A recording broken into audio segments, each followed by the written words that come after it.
السلام علیکم ورحمۃ اللہ وبرکاتہ۔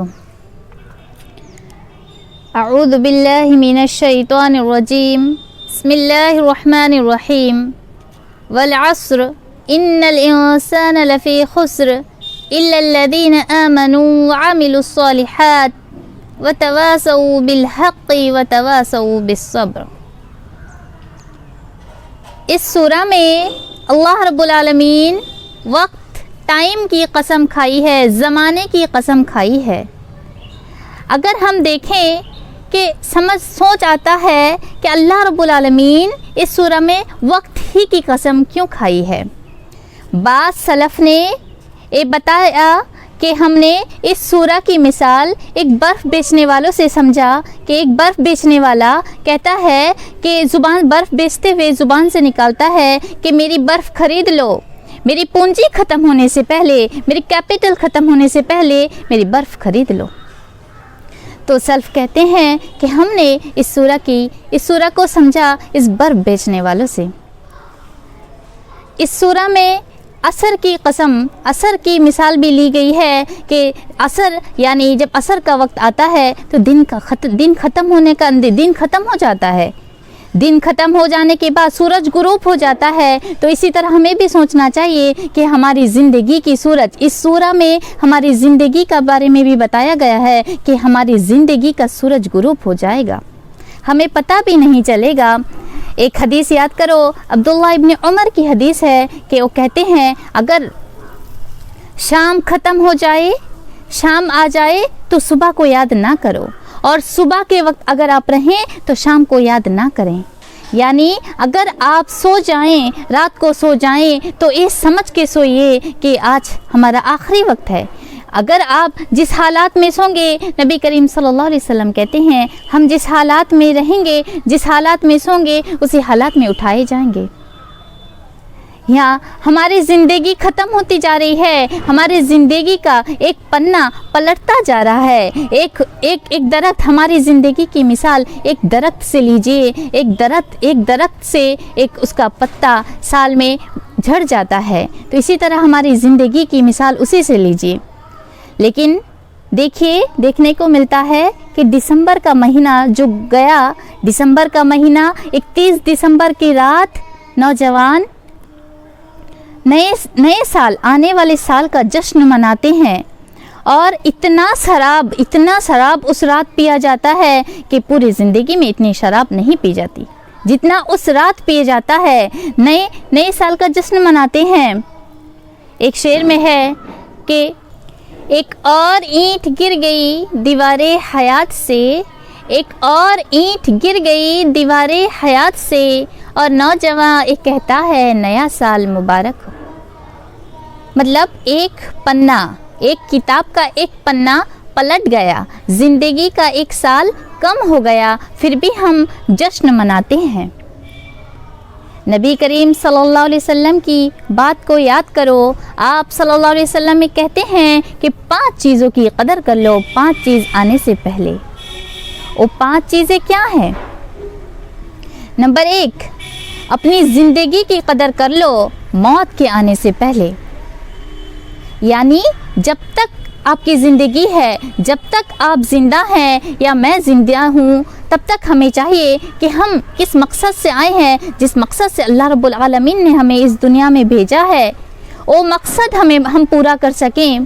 اور ہمیشہ اللہ رب العالمین سے یہی دعا کرنا ہے، میں یہی دعا کرتی ہوں، یا مقلب القلوب ثبت قلبی علی دینک۔ جب تک ہمیں زندہ رکھے، اپنے دین پر ہی زندہ رکھے، ہم سے جو بھی کام کرائے اللہ رب العالمین اپنی مرضی سے، مطلب ہمیں یہ دعا کرنی چاہیے کہ ہم جو بھی کام کریں جس سے اللہ رب العالمین راضی ہو، اللہ کی رضا حاصل ہو۔ تو دوسرا ہے اپنی صحت کی قدر کر لو بیماری آنے سے پہلے۔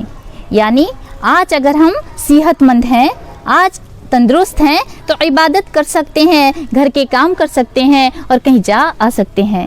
لیکن اگر ہم بیماری میں مبتلا ہو گئے تو سوچئے، بیماری اگر جو بیمار ہوتے ہیں ان کو پتہ ہوتا ہے، وہ کیسے حالات ہوتے ہیں. کبھی کبھی تو لوگ ایسے بیماری حالات میں مبتلا ہوتے ہیں کہ موت کی تمنا کر لیتے ہیں. یہ غلط ہے. بیماری اور صحت تو اللہ رب العالمین دیتا ہے, تو ہمیں دعا کرنی چاہیے اللہ رب العالمین ہمیں ہمیشہ صحت مند رکھے, اور جب تک ہم صحت مند ہیں تب تک اللہ کی عبادت کرتے رہیں. تیسری ہے وقت کی قدر کر لو بیزی ہونے سے پہلے. یعنی جتنا ہم آگے بڑھتے ہیں تب تک ہمارا کام ہم بیزی ہوتے جاتے ہیں, ہمارے کام بڑھتے ہیں. تو اس لیے ہمیں چاہیے جب تک ہمیں وقت ملتا ہے ہم اس کی قدر کریں. اسی لیے اس سورہ میں وقت کی قدر, زمانے کی قدر کے بارے میں زیادہ بتایا گیا ہے. اگر ہم وقت کی قدر نہ کریں تو وقت نکلتا جاتا ہے. نبی کریم صلی اللہ علیہ وسلم اس کے متعلق بھی فرمایا ہے, اس کے متعلق بھی بتائے ہیں کہ جب تک قیامت کی گھڑی نزدیک آئے گی وقت تیز چلا جائے گا. اگر ہم وقت کی قدر کریں گے تو ہمیں لگے گا کہ ٹھیک ہمارا وقت صحیح چل رہا ہے. تو چوتھا نمبر میں آتا ہے جوانی کی قدر کر لو بڑھاپے سے پہلے. دیکھا جائے جب تک ہم جوان ہیں, تندرست ہیں, ہمارے اندر طاقت ہے کہ ہم عبادت کر سکتے ہیں, ہم کام کر سکتے ہیں, لیکن بڑھاپا جب آ جاتا ہے تو ہم چاہ کے بھی عبادت نہیں کر سکتے. اس لیے کہا گیا ہے کہ جوانی کی عبادت اللہ رب العالمین کے پاس زیادہ قبول ہے. اللہ تعالیٰ بڑھاپے کی عبادت اتنی اللہ کے پاس معنی نہیں رکھتی. تو اس لیے ہمیں چاہیے کہ ہم اپنی جوانی کی قدر کر لیں اور زیادہ سے زیادہ جوانی میں ہی عبادت کریں. اور پانچواں ہے کہ اپنی مالداری کی قدر کر لیں مفلسی سے پہلے. یعنی اگر آج ہمارے پاس مال ہے یہ بھی اللہ تعالیٰ کی نعمت ہے. اللہ تعالیٰ ہمیں سوچنا چاہیے کہ آج اگر ہمارے پاس مال ہے ہم اس کی قدر کریں, ہم اسے اچھی چیز میں لگائیں. آج اگر اللہ تعالیٰ ہمیں دینے والوں میں رکھا ہے, کل کہیں ایسا نہ ہو کہ ہم دینے والے نہیں لینے والے, مانگنے والے بن جائیں. تو اس لیے ہمیں چاہیے کہ ہم اس 5 چیز کی زیادہ سے زیادہ قدر کریں. آج ہمیں وقت ملتا ہے ہم نماز نہیں پڑھتے ہیں. حی علی الصلاۃ کی آواز کانوں میں آتی ہے, لیکن ہم اتنا بزی ہوتے ہیں, ہم سوچتے ہیں ہماری دفتر ہے, ہمارے کام ہے, ہمارے گھر کے کام ہیں, ہمارے بچے ہیں, ہماری دکانیں ہیں, ہم ایسے سوچتے ہیں. لیکن نبی کریم صلی اللہ علیہ وسلم کہتے ہیں قرآن میں ہے یوم یکشف عن ساق ویدعون الی السجود فلا یستطیعون, کہ اللہ رب العالمین جب کل قیامت کا گھڑی قائم ہوگا اس وقت ہماری پنڈلی کھولے گا, ہمارے نام اعمال کھولے جائیں گے. اگر اللہ تعالیٰ تو سب کچھ جاننے والا ہے, تو اللہ تعالیٰ ہمیں سجدہ کرنے کا حکم دے گا, تب ہم سجدہ نہیں کر پائیں گے. سوچنا ہوگا ہم کیوں سجدہ نہیں کر پائیں گے, کیونکہ آج ہمیں وقت ملتا ہے سجدہ کرنے کا, ہم کر نہیں سکتے. وہاں چاہ کے بھی سجدہ کرنا چاہیں گے بھی سجدہ نہیں ہوگا. تو اس سے یہ معلوم ہوتا ہے جب تک حیات ہے تب تک جو اعمال کریں گے ہم, وہ اعمال کل قیامت کے دن ہمیں کام آئے گی. اس لیے کہا گیا ہے جب موت آ جاتی ہے, جب روح نکل جاتی ہے, سانسیں بند ہو جاتی ہیں, تب کوئی اعمال کام نہیں آتے. چاہے لوگ کیوں نہ آپ کے پاس قرآن پڑھیں, آپ مردہ پڑے رہیں گے, لوگ کیوں نہ قرآن پڑھیں, وہ بھی کام نہیں آئے گی. کیونکہ ہمارے تو جس میں روح ہی نہیں ہے تو وہ ہمارے لیے نہیں ہے. جو لوگ پڑھتے ہیں ان کے لیے قرآن ہے. جب ہم قبر میں سلا کے آ جائیں گے 3 سوالات کے جواب بھی ہمیں خود ہی دینا ہے, اور وہ جواب صرف ہماری زندگی, جو نبی کریم صلی اللہ علیہ وسلم کہتے ہیں کہ زندگی کی قدر کر لو موت آنے سے پہلے. کیوں کہا ہے؟ تمام دنیا کے امام نے کہا ہے کہ جس کو امام بنائے تھے اللہ رب العالمین امام بنایا تھا, وہ کہتے ہیں کہ زندگی کی قدر کر لو موت آنے سے پہلے. کیوں کہتے ہیں کہ زندگی ختم, سب کچھ ختم. یہ جو گھر والے ہمارے موت کے بعد, ہمارے مر جانے کے بعد یہ جو کھانا کھلاتے ہیں وہ بھی کچھ کام نہیں آئیں گے. ہم نے اپنی زندگی میں کیا کیے ہیں, ہم کیا کیے ہیں زندگی میں. ہم یہ نیا سال کا جشن مناتے ہیں, یہ گناہ کرتے ہیں, تو اللہ رب العالمین ہمیں چھوٹ بھی دیا ہے کہ اگر ہمیں معلوم ہوا کہ گناہ ہے اور ہم اس سے توبہ کر لیں, اس سے آج تو توبہ بھی نہیں کرتے ہیں, توبہ کے لیے بھی وقت نہیں نکالتے ہیں. اگر ہم اسے گڑ گڑا کے آج توبہ کر لیں تو معاف کرنے والا ہے. وہ انسان وہ 70 ماؤں سے زیادہ ہم سے محبت کرنے والا ہے اور وہ ہمیں معاف کر دیتا ہے, ہمارے گناہوں کو معاف کر دیتا ہے. تو اس لیے چاہیے کہ ہمیں جب بھی گناہ لگے کہ گناہ ہے, ہمیں معلوم ہو جائے تو ہم اسے اجتناب کریں, ہم اس سے بچیں اور اچھے کام کریں, کیونکہ مر جانے کے بعد ہمارے ہی نیک کام ہمیں وہاں تک اللہ کے پاس کھڑے ہو کر اللہ کے پاس ہمیں اتنا سوچنا چاہیے کہ ہمارے پاس ایک خیال ہمیں رکھنا چاہیے کہ ہمیشہ ہم کیسے جواب دیں گے.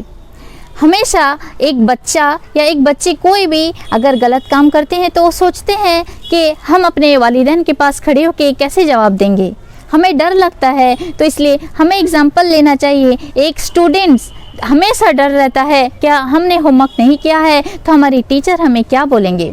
تو ہمیں بھی یہ ڈر بٹھانا چاہیے کہ ہم کچھ اعمال نہیں کیے ہیں, اے علماء, اے والدین, ہمارے کچھ کام نہیں آئیں گے.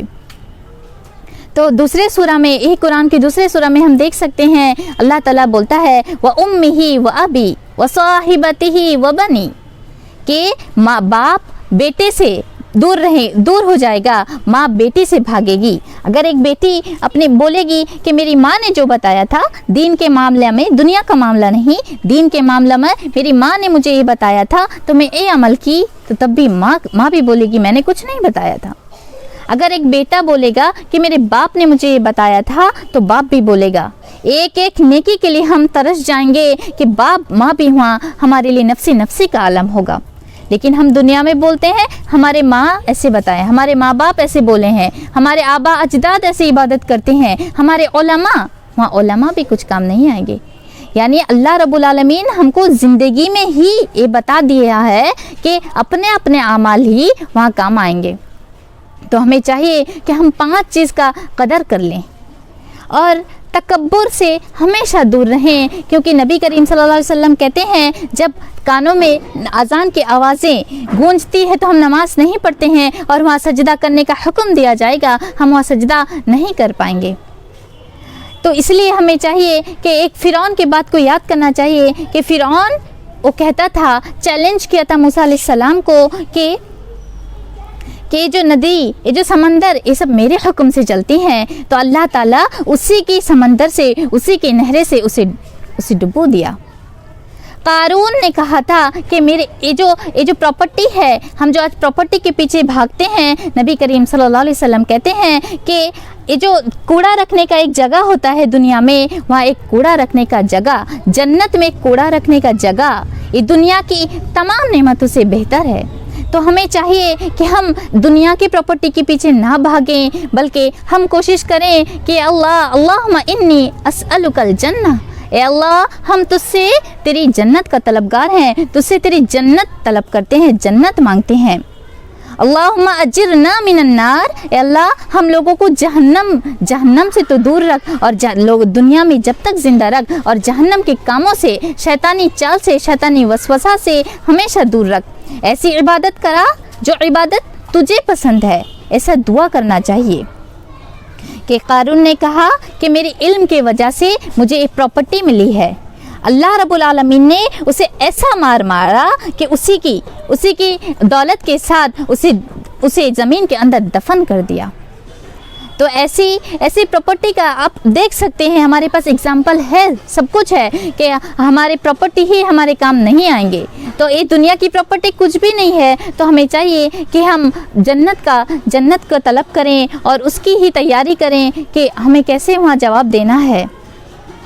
اللہ تعالیٰ سے یہی دعا ہے کہ اللہ تعالیٰ ہمیں نیک عمل کرنے والا بنائے, اور ایسے خود ہی عمل کرنے والا, دین کو خود ہی سرچ کرنے والا کہ اللہ تعالیٰ کیا کہتا ہے. اللہ تعالیٰ کہتا ہے میں نے قرآن کو مکمل کر دیا ہے, جو بھی تمہیں کھوجنا ہے, جو بھی تمہیں ڈھونڈنا ہے, اس قرآن سے تم ڈھونڈ سکتے ہو. میں کیا ہوں, یعنی اللہ رب العالمین کیا ہے, اور نبی کے فرمان کو ہم حدیثوں میں پا سکتے ہیں. اس لیے ہمیں چاہیے کہ اپنے اعمال خود کریں اور اس 5 چیزوں کی قدر کر لیں, 5 چیز آنے سے پہلے. آمین یا رب العالمین. السلام علیکم ورحمۃ اللہ وبرکاتہ.